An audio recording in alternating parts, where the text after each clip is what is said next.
À la fille, à la famille, je suis très heureuse de vous retrouver dans ce 55e épisode du Voyage dans le temps. Alors aujourd'hui, nous allons parler de la nourriture du chakra de la vision, c'est-à-dire ce qui nourrit et renforce ce chakra.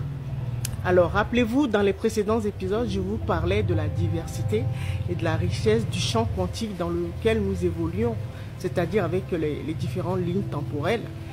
Et je vous expliquais que chacun de nous vivait dans son propre univers, c'est-à-dire sur la ligne temporelle normalement qui est censée être la plus abondante quand tout se passe bien, d'accord? Et que je vous disais également que en fait le grand film de la vie, c'est-à-dire les archives akashiques, ce grand film a déjà eu lieu. Nous avons déjà joué tous les dénouements, d'accord, toutes les histoires, et que en fait ce que l'enjeu de cette expérience, c'était de sélectionner quelques morceaux pour recréer un autre film et recréer un scénario où l'histoire se termine mieux, d'accord. Alors je vais vous donner un exemple pour que vous compreniez un peu mieux. Alors je vais prendre l'exemple d'un film que normalement tout le monde a vu, c'est-à-dire Avatar. Avatar, le film, c'est-à-dire les êtres bleus. Rappelez-vous de ça. Dans ce film, si vous prenez ce film, il y a plusieurs scènes, hein. Vous rappelez-vous, il y a des scènes d'amour, des scènes de rencontres, des scènes fantastiques où on découvre différents êtres dans le règne végétal, le règne animal et tout ça. On découvre la planète. Il y a eu des scènes vraiment de conflits, de guerres, rappelez-vous, où ils ont dû se regrouper entre tribus pour pouvoir combattre le colonisateur. Et également, j'aime bien la scène de fin où ils ont pu remporter la guerre, mais avec beaucoup de pertes humaines et de dégâts matériels, mais ils ont pu remporter la guerre et récupérer leur planète, si on peut dire ça. Moi, c'est la scène que je préfère. Alors, donc, si vous prenez l'exemple de ce film, il y a plusieurs personnes, surtout la plupart d'entre nous, qui sommes en pilotage automatique, c'est-à-dire là où n'importe quel être peut piloter l'avatar, donc c'est-à-dire les forces du bas astral. Les personnes qui sont en mode pilotage automatique, donc ça veut dire que leur divinité n'a pas encore pris la place, et ces personnes-là, ces divinités, ces entités du bas astral, comme ce qu'elles recherchent, c'est notre énergie vitale, et donc elles vont sélectionner pour nous. Et donc, elles vont prendre la scène, par exemple, la scène où il y a eu la guerre. D'accord? Et donc, elles vont nous enfermer dans une boucle temporelle où on va rejouer à chaque instant cette scène où il y aura la guerre, on aura à combattre les envahisseurs et il n'y aura jamais de fin. En fait, il n'y aura pas de dénouement.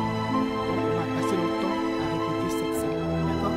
Alors que le film dure presque 2 heures avec plein d'autres scènes.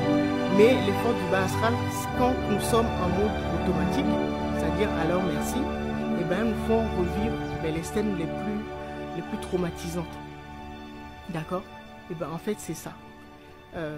C'est ça la prison matricielle.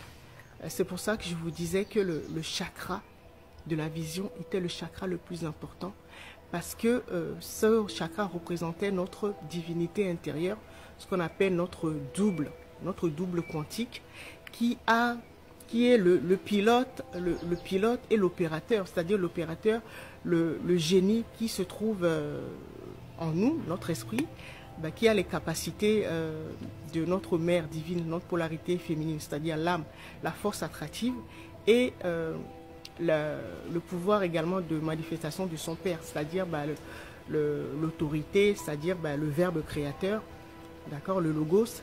Et donc cet être en nous, qu'on appelle notre Horus intérieur, a toutes ces capacités-là. Donc la polarité féminine, la polarité masculine, pour pouvoir sélectionner d'autres scènes. D'accord? Mais quand nous sommes emprisonnés dans la matrice déchue, et ben ces forces-là prennent le contrôle de notre double, c'est-à-dire de notre Horus intérieur, de notre divinité, et donc lui font faire revivre les mêmes scènes, les scènes les plus douloureuses, les plus traumatisantes. En fait, c'est comme ça que ça se passe. Et quand vous réussissez à reprendre le contrôle, parce que c'est ça l'enjeu, à reprendre le contrôle de votre troisième œil, c'est-à-dire de votre Horus intérieur, de votre double quantique, d'accord? Parce que c'est lui en fait qui crée notre réalité. C'est lui qui est capable de nous faire sortir de la prison. Si on prend l'exemple du président Mandela par exemple, de le faire sortir en une journée de la prison et de le faire devenir un président. D'accord? C'est lui qui est capable de nous faire ça. On peut, en une journée, on peut être pauvre et le lendemain avoir des millions sur son compte. Parce que c'est lui qui crée notre réalité. C'est lui le magicien, le héros qui sommeille en nous. D'accord? Et l'enjeu, en fait, le but, c'est de reprendre le contrôle de notre troisième œil, c'est-à-dire de notre double quantique, et d'utiliser toutes ces capacités, ces forces surnaturelles. C'est le super-héros qui se trouve en nous, mais pour pouvoir l'utiliser à notre avantage. D'accord? Sortir de la prison, voilà. Et donc, pour pouvoir le nourrir et renforcer, notre chakra de la vision, notre Horus intérieur, notre Christ intérieur, et en fait, il faut renouer avec ses parents. C'est-à-dire procéder au mariage sacré entre l'âme et l'esprit, c'est-à-dire entre notre Isis intérieur et notre Osiris intérieur. Et donc, réconcilier l'âme et l'esprit à nouveau, parce que ce sont ces deux parents, ces deux polarités qui nourrissent notre vision, notre chakra de la vision. D'accord?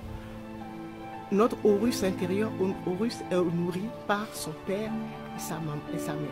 Donc c'est pour ça que depuis le début, je vous parle de flamme sacrée, c'est-à-dire la meilleure version de notre flamme jumelle.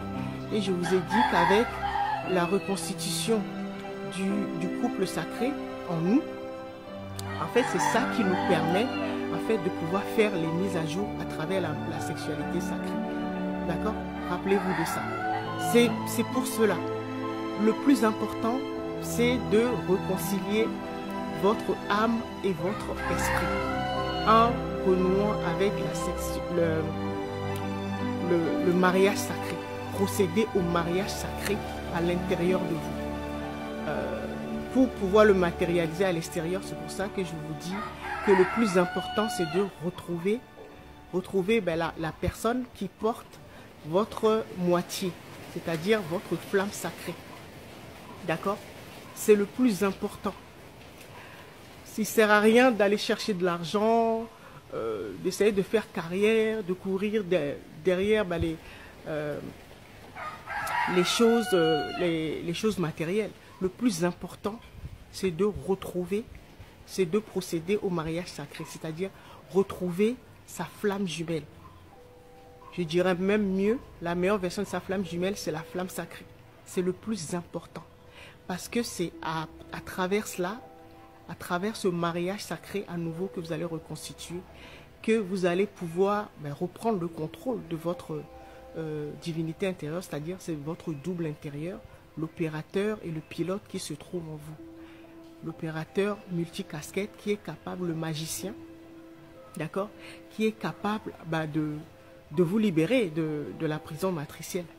Et c'est pour ça que j'ai l'habitude de dire que quand vous avez trouvé votre flamme sacrée, c'est-à-dire la meilleure version de votre flamme jumelle, vous avez trouvé votre plus grand trésor. Parce que c'est l'arme fatale pour pouvoir reprendre le contrôle de sa vie. D'accord? Il y a une deuxième chose également, mais on en parlera un peu plus tard, c'est de pouvoir retrouver son nom, le nom de sa divinité, le nom de son âme. Et parce que ce nom, c'est ça qui va vous permettre de vibrer. D'accord? Et donc, si vous retrouvez ce nom, vous allez pouvoir vibrer ou faire la mise à jour directement avec votre double quantique. D'accord? Réfléchissez à tout cela et on se retrouve.